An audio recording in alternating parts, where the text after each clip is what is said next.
할렐루야. 이제 한 해를 마감하면서 지난 날들을 뒤돌아보면 우리의 그 삶 구석구석 하나님의 역사가 미치지 않은 곳이 없음을 고백합니다. 나의 삶을 주관하시고 또 나를 보호하시는 하나님을 찬양하며 이제 다가오는 새해에도 늘 주님과 함께 동행하시는 여러분 되시기를 주님의 이름으로 축원드립니다.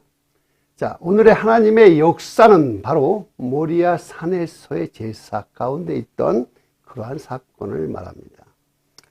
아브라함은 그 브엘세바에서 이삭의 문제로 가정 분란이 일어났어요. 하지만 하갈과 그 이스마엘을 집에서 내보내면서 그 문제가 해결되었습니다. 그리고 또 다른 문제가 블레셋 그랄 왕 아비멜렉과 화친 조약을 맺으면서 이제 브엘세바에서 우물과 땅에 대한 권리를 인정받아서 그 땅에서 평안하게 살 수가 있게 되었다라는 것입니다. 이제 아브라함에게는 하나님의 그 약속된 축복만이 마냥 기다릴 것 같은 그러한 시대가 온 것 같았습니다. 그런데 그때 하나님께서는 아브라함에게 아들 이삭을 모리아 산에 가서 번제로 드리라는 명령을 내렸어요. 모리아 산, 현재 아브라함이 거하는 그 브엘세바에서 3일 밤낮을 가야 갈 수 있는 그 산에 이삭을 번제로 드리라 하는 것은, 여기서 번제는 뭐예요? 짐승을 잡아가지고 그 불살라서 제물로 드리는 이 끔찍한 이 짓을 하나님은 자신의 아들 이삭에게 행하라고 하는 것이었습니다. 자, 본문 1절을 보면 그 일 후에 하나님이 아브라함을 시험하시려고 그를 부르시되, 아멘. 자, 여기서 보시면 하나님께서 분명히 말씀하고 있죠. 뭐예요? 아브라함을 시험하시려고 한다고. 자, 그렇다면 우리는 여기서 생각을 한번 해봐야 될 것이 뭐냐? 하나님께서 왜 아브라함을 시험하려 했을까 하는 것이죠. 그리고 또 하나, 이런 하나님의 시험에 아브라함은 어떻게 반응을 했는가 합니다. 자, 본문 3절을 보면 아브라함이 아침에 일찍 일어나 나귀의 안장을 지우고 두 종과 그의 아들 이삭을 데리고 번제에 쓸 나무를 쪼개어 가지고 떠나서 하나님이 자기에게 일러주신 곳으로 가더니. 자, 보시면 아브라함은 하나님의 명령이 아무리 자기한테 이상하다, 황당하다 이렇게 느꼈을지라도 아브라함은 그 명령에 대해서 이렇다 저렇다 토를 달지 않아요. 그냥 조용하게 묵묵하게 그 명령에 순종했습니다. 그렇다면 우리가 두 번째 생각해 볼 것, 왜 아브라함이 이 좀 부당한 것 같은 이런 시험을 순수히 순종하였을까 하는 것입니다. 그래서 오늘은 이 두 가지의 의문을 가지고 오늘 말씀을 풀어가면서 그 안에 담겨 있는 하나님의 큰 뜻은 무엇이고, 또한 하나님께서는 이것을 어떻게 역사하시고 계시는지를 통해서 큰 은혜 받으시는 시간 되시기를 주님의 이름으로 축원드려요. 자, 먼저 첫 번째 의문, 하나님께서는 왜 아브라함을 시험하시려 했을까요? 자, 2절을 볼게요. 여호와께서 이르시되 내 아들 내 사랑하는 독자 이삭을 데리고 모리아 땅으로 가서 내가 내게 일러준 한 산 거기서 그를 번제로 드리라. 우리가 아까 1절에서 보았듯이 하나님은 아브라함을 시험한다고 했습니다. 그럼 뭐 시험 문제가 있을 거 아니에요? 근데 그 시험 문제가 뭐예요? 바로 아브라함이 99세에 낳은 아들 이삭을 번제로 드리라고 하는 것이 바로 시험 문제예요. 자, 본문에 나온 이 시험이라고 하는 이 단어가요, 히브리어는 니사라고 하는데, 영어 성경 그거 보면 그 킹 제임스 거기에서는 이것을 did temptation으로 번역하지만 우리가 많이 보는 NIV나 NASB 이런 데서는 테스트라고 번역을 합니다. 즉 니사의 기본형인 그 니사의 기본형, 그 니사를 보면 뭐예요? 뜻이 테스트라고 하는 뜻도 있지만 또 하나의 뜻, 프루브, 즉 증명하다라는 뜻도 이 안에 있어요. 즉 본문의 시험은 하나님이 아브라함의 그 신앙을 좀 프루브, 증명해 보고 그 다음에 복을 주시려고 하는 시험이라는 것입니다. 자, 즉 여기에서 하나님께서는 아브라함의 신앙이 이제 어느 정도 레벨이 되었는지를 증명해 보고 싶었던 것입니다. 여기서 저는 믿음의 레벨이라고 하는 이 단어를 지금 사용하고 있는데요. 이것은 지금과 같은 그 디지털 시대에 레벨업이라고 하는 단어의 의미를 아는 사람 모두 다 잘 알고 있죠. 예, 이것을 다 알고 있다고 하는 가정하에서 지금 사용하고 있습니다. 자, 컴퓨터를 통해 온라인의 그 사이트 이것저것을 보면요, 처음에 가입을 하면 누구나 다 레벨 1을 부터 시작을 해요. 레벨 1부터. 그러면서 그 사이트에서 열심히 방문도 하고 활동을 하다 보면 이제 거기 있는 사람이 관리자에게 요청을 해요. 나 레벨 좀 올려달라고. 그래서 레벨업을 신청할 수 있는데 관리자는 자, 그 사람이 얼마나 활동했느냐에 따라서 그 레벨을 올려주는 것이 바로 레벨업이라고 하는 것입니다. 그래서 가입자는 언제든지 자신의 현재 레벨이 어느 정도인지를 알 수가 있어요. 그리고 이 레벨업을 올리기 위해서 더욱 열심히 활동하는 것입니다. 자, 우리 믿음도 마찬가지예요.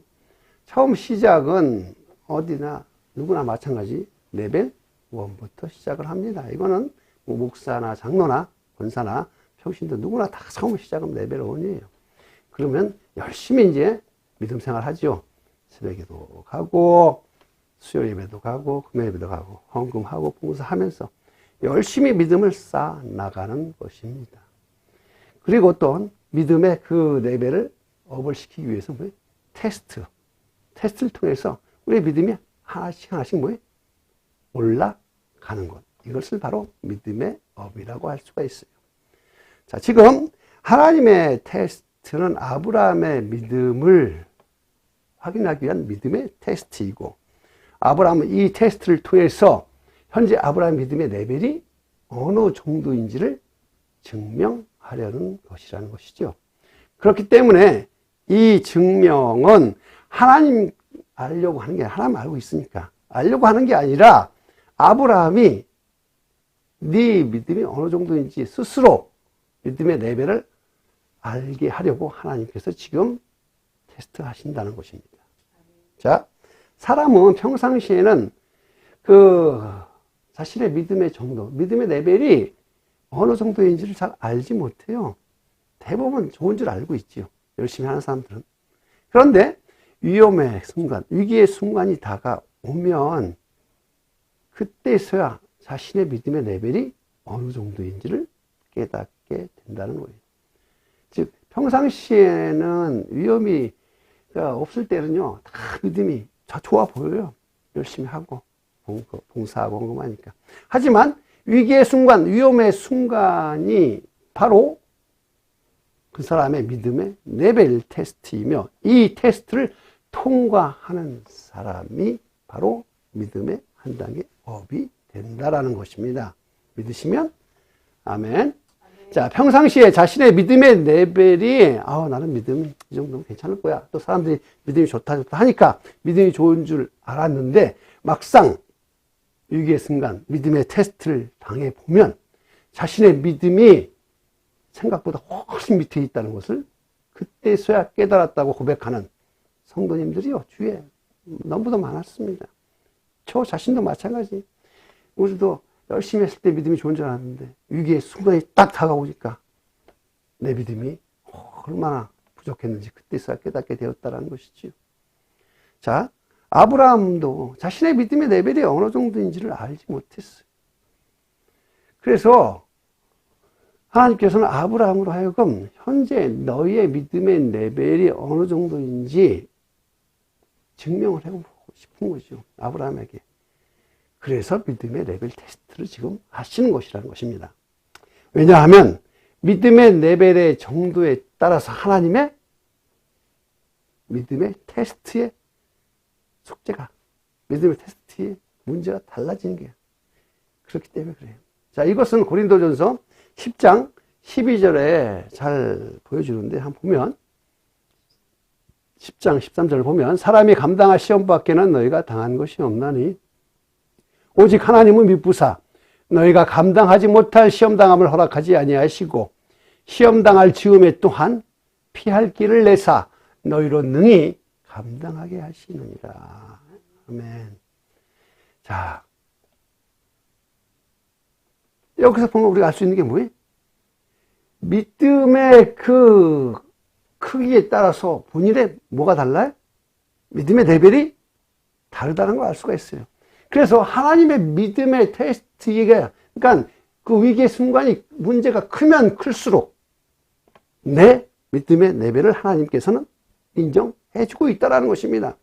즉 믿음이 없고 이제 막 시작한 사람들에게는 하나님이 믿음 테스트도 아주 쉽고 간단한 것만 주지만, 이제 하나님께서 하나님이 쓰고자 그런 사람들에게는 믿음의 레벨의 테스트도요, 문제가 어렵고, 아무나 아들 데려가는 게 아니에요.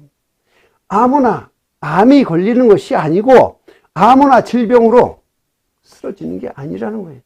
또한 하나님께서 그 믿음의 레벨 테스트를 통해서 우리에게 너는 이것을 감당할 만한 믿음이 있기 때문에 너에게 준다는 것을 우리 깨달아야 합니다. 그래서 우리가 어떠한 문제가 닥쳤을 때 그 믿음이 크면 클수록 하나님 앞에 고백해야 돼요. 하나님, 내 믿음이 이 정도인지 몰랐습니다. 아버지, 이것을 감당할 수 있는 힘도 저에게 주십시오 하고 기도해야 한다는 것입니다. 자, 이런 관점에서 보면 현재 아브라함의 믿음의 레벨은 바로 최상위권이죠. 아무나 이걸 감당할 수가 없으니까. 그리고 이런 최상위의 믿음의 테스트를 통과하면 더 이상 뭐예요? 아브라함에게는 더 이상의 레벨 테스트 할 필요가 없다라는 것입니다. 아멘? 자, 그러면 그 다음 믿음의 레벨 테스트가 끝난 다음에 어떻게 될까요? 16절, 17절을 보면 이르시되 여호와께서 이르시기를 내가 나를 가르쳐 맹세하노니 내가 이같이 행하여 내 아들 내 독자도 아끼지 아니하였음즉 내가 내게 큰 복을 주고 내 씨가 크게 번성하여 하늘의 별과 같고 바닷가의 모래와 같게 하리니 내 씨가 그 대적의 성문을 차지하리라. 아멘. 자, 그동안 아브라함에게 이 약속 많이 줬잖아요. 큰 복을 준다. 내 씨가 크게 번성해서 하늘의 별과 같고 바닷가의 모래같이 하겠다. 말도. 이 축복의 말씀 하나님은 처음에 아브라함을 부르실 때부터 시작을 했던 것입니다. 하지만 그때는 하나님께서 이 약속을 주겠다라고 하는 거지 이제 그것을 실행하겠다는 것이 아니라는 것이죠. 아브라함은 드디어 하나님께서 주신 약속을 받을 자격이 되었기 때문에 이제 하나님께서 그것을 실행하시겠다라는 것입니다. 자, 예를 들어 볼게요. 자, 우리가 고등학교 때 들어갔을 때 선생님은 누구나 다 대학교 갈 수 있을 것처럼 이야기를 해. 너희들 공부 열심히 해. 그럼 다들 서울대학교 갈 수 있어. 다 이렇게 얘기하죠. 그래서 그 말씀 믿고 열심히 공부를 하는 애들은 마침내 공부 잘해서 서울대학교 갈 수 있는 거예요. 하지만 선생님이 얘기했다고 다 서울대학교 가는 게 아니잖아요. 내가 어떻게 공부를 하느냐에 따라서, 즉 믿음의 레벨 테스트, 학교 시험 공부를 열심히 하고 테스트를 잘 봐서 합격을 해야만 들어갈 수 있는 것처럼 하나님의 상급은 하나님께서 약속하였다 하더라도 다 주는 것이 아니라 그 믿음의 레벨 테스트를 통과한 자만이 주신다라는 것을 기억하시기 바랍니다. 하나님께서는 우리에게 믿음의 테스트를 통해서 너의 믿음이 이 정도다 하고 그것을 확인시키고 그 다음에 마침내 그것을 통과한 다음에 우리에게 복을 내려 주신다라는 것이죠. 준비되어졌던 그 하나님께서 이미 준비했던 그 축복의 약속들이 아무에게나 주는 게 아니라 그 테스트를 통과한 사람들에게만 주어진다라는 것을 믿으십시오. 우리는 흔히 착각을 해요. 하나님의 은혜는 그냥 값없이 줬으니까 하나님의 상급도 값없이 줄까요? No. 하나님의 은혜는 값없이 주지만 하나님의 상급은 이러한 믿음의 레벨 테스트를 통과한 자만 주님께서 주는 것입니다. 자, 그러면 이제 두 번째 의문 뭐였을까요? 바로 그것은 왜 아브라함은 이런 시험을 순순히 순종했을까요? 하는 것입니다. 자, 9절과 10절을 보면 하나님이 그에게 일러주신 곳에 이른지라 이에 아브라함이 그곳에 제단을 쌓고 나무를 버려놓고 그의 아들 이삭을 결박하여 제단 나무 위에 놓고 손을 내밀어 칼을 잡고 그 아들을 잡으려 하니. 자, 지금 보시면 이게 얼마나 아주 긴박한 순간입니까? 그 아들을 그냥 밧줄로 꽁꽁 묶어 놓고서요, 그 제단 나무 위에 올려놔요. 그리고 와서 칼을 들어서 그 아들을 향해 내리치려고 하는 그 모습. 자, 이 모습을 통해서 보면요, 아브라함은 조금 더 뭐예요? 지체하지 않아요.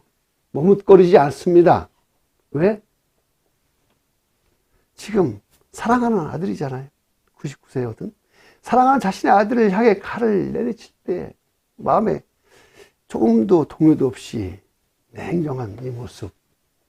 왜 그럴까요?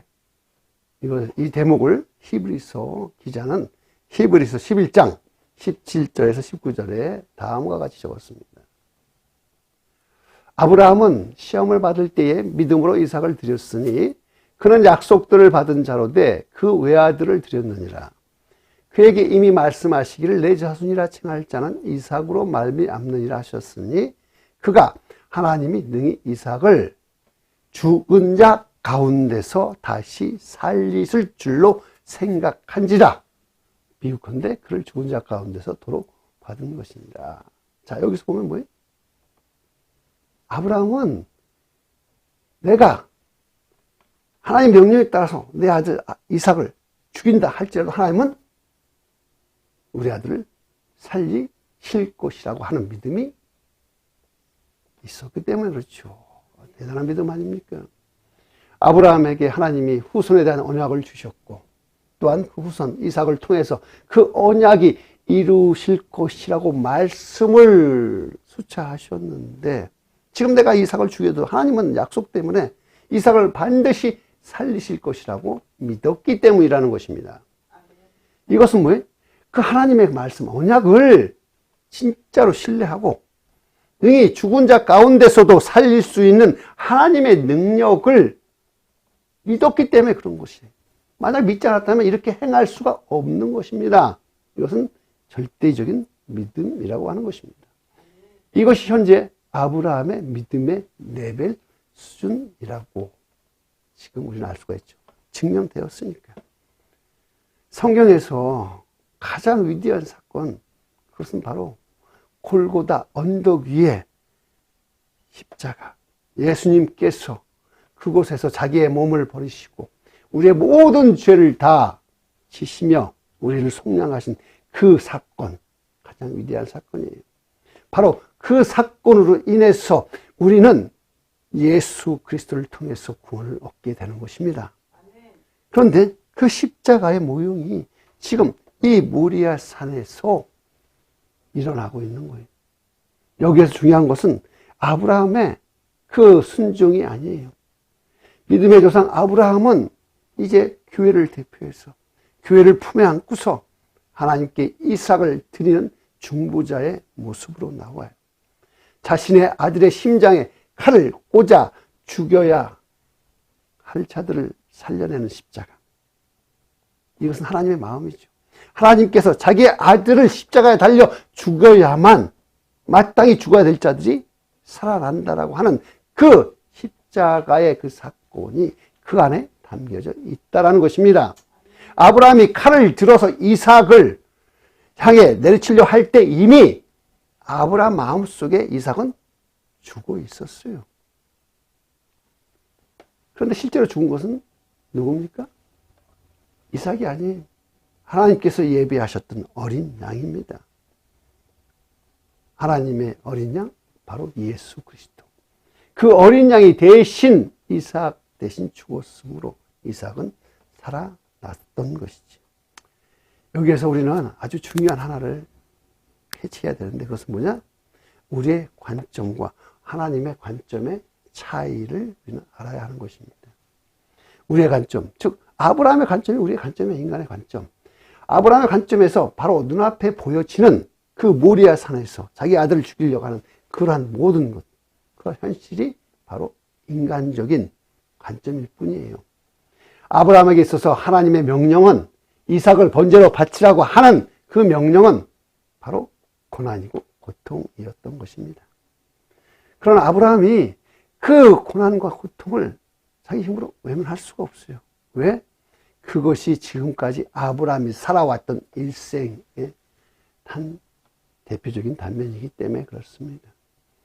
이것은 말이에요. 아브라함뿐만이 아니라 이 땅에 사는 모든 인생들을 한마디로 표현하면 다 고난의 연속이고 고통의 순간들이었어요. 한 해를 뒤돌아보는 지금 이 순간도 한번 생각을 해봐요. 한 해 동안 얼마나 나에게 기쁘고 즐겁고 좋은 일만 있었나. 힘들고 어렵고 고난스럽고 고통스러운 순간들도 있었습니다. 어떤 사람에게는 오히려 그것이 더 많았을 수도 있습니다. 사랑하는 그 사람의 죽음, 그리고 건강했었는데 갑자기 질병으로 오는 그 고통, 또한 사람 간에 서로 좋았던 사람인데 갑자기 무슨 일도 모르는데 그냥 갈라져 갖고 오는 그 갈등으로 인한 마음의 번뇌 같은 거, 또 돈이 없어갖고 가난으로 인한 그 물질의 고통, 또 우리 자녀들이 학교를 가야 되는데 진학이 안 돼서 진학 실패, 우리 자녀들이 취직을 해야 되는데 취직도 안 되는 취업의 실패, 남편과 관계가 개선이 안 돼서 이혼하는 여러 가지 실패의 과정 가운데 느껴지는 이런 모든 쓴맛이 다 고통이에요. 고난입니다. 이 땅에서 숨쉬고 살아가는 사람들은 한 사람도 빠짐없이 누구나 다 겪게 되는 과정이에요. 한 사람도 나는 아니다 라고 자신있게 이야기할 수 있는 사람이 없다라는 것입니다.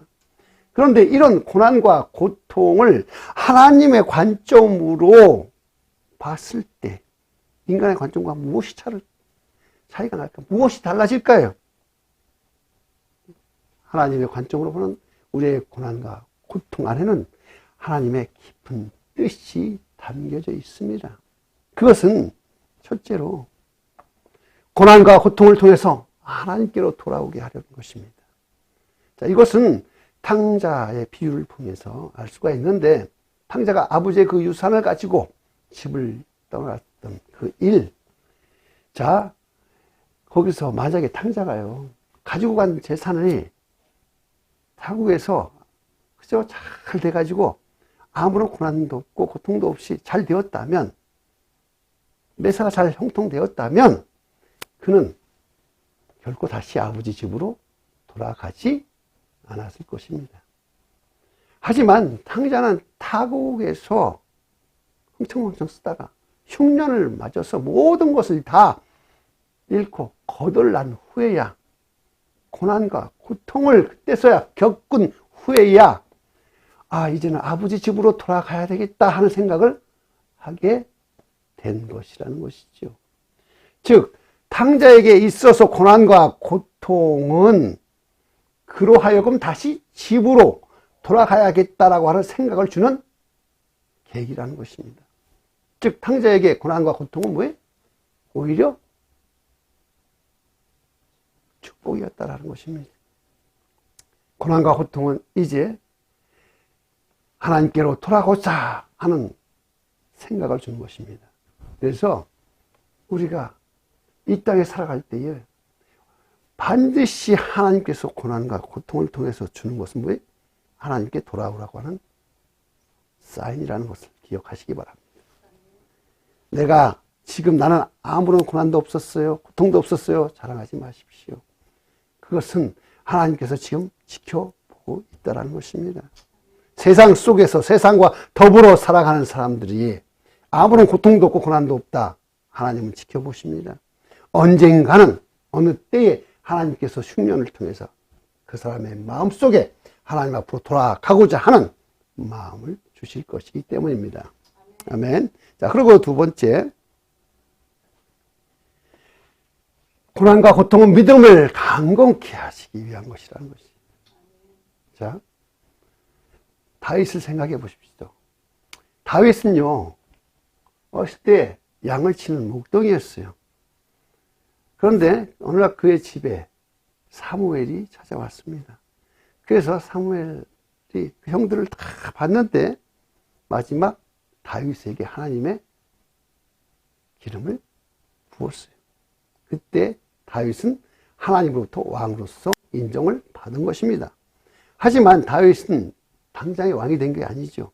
그는 사울 왕으로부터 수많은 고난과 고통을 받으면서 그의 믿음을 단련하는 과정을 거친 후에야 이스라엘의 왕이 되었습니다. 하나님은 하나님의 사람을 쓰기 위해서 강하게 훈련하시는 분입니다. 자, 불로 금을 연단해야 정금이 되는 거예요. 즉, 우리는 하나님의 쓰임을 받기 위해서는 불 가운데 연단되어져야 우리의 믿음이 정금같이 된다라고 하는 것입니다. 그래서 우리가 하나님의 쓰임을 받기 위해서 나에게 오는 시험은 나를 지금 하나님께서 강하게 만들기 위한 테스트라는 것을 기억하시고 오는 고난과 고통을 이겨내시는 힘이 되기를 원해요. 아버지 하나님, 내가 이 훈련 과정을 잘 무사히 통과할 수 있도록 도와주시옵소서. 군대에 들어간 그 젊은이들이 처음에 하는 것이 뭐예요? 훈련소에서 훈련 과정. 그 과정을 거치지 않으면 절대로 군인이 될 수가 없듯이 하나님의 믿음의 용사가 되기 위해서는 우리는 훈련을 통해서 연단되어져야 되는 것입니다. 자, 그리고 세 번째, 고난과 고통을 통해서 하나님의 나라를 세워가기 위한 것이라는 것입니다. 하나님의 나라는 그냥 세워지는 게 아니에요. 하나님의 나라가 세워지기 위해서는 반드시 피값의 십자가가 있어야 된다는 것입니다. 자, 초대교회의 그 스데반 집사, 하나님의 나라를 세우기 위해서 돌에 맞아 순교했어요. 또 예수님의 그 수제자 베드로는요, 하나님의 나라를 세우기 위해서 거꾸로 십자가에 달려서 순교했습니다. 그 뒤로 수많은 선교사들이요, 하나님의 나라를 세우기 위해서 엄청난 고난과 고통 가운데 피로 순교를 했습니다. 하나님의 나라가 세워지기 위해 그 뿌려지는 피값은 마치 한 알의 밀알이 땅에 떨어져 썩지 아니하면 싹이 날 수가 없고 썩어야만 싹이 나서 많은 열매를 맺는 것과 같은 것입니다. 하나님 나라를 위해서 받는 고난과 고통이 있었기에 예수가 전파되어지는 것이고 교회가 확장되어질 수가 있으며 세계 만방국국으로 복음이 퍼질 수가 있었던 것입니다. 오늘 본문을 통해서 하나님께서 이런 그 고난과 고통 아브라함에게 주신 이유는 뭐예요? 아브라함의 눈으로 보기에는 고난과 고통일 뿐이에요. 인간적인 눈으로. 하지만 하나님의 관점에서 보면 아브라함에게는 이것은 큰 복을 주기 위한 시험이었던 것입니다. 다만 아브라함은 이것을 깨닫기까지 그 시험을 통해서 고난과 고통을 느끼며 살 수밖에 없었던 것이죠. 자, 아브라함의 인간적인 관점에서 바라본 고난과 고통은 하나님의 관점에서 보면 큰 축복과 상급이라는 것을 깨닫기를 주님의 이름으로 축원드리면서 오늘 말씀을 마음판에 새기고 함께 기도하시겠습니다.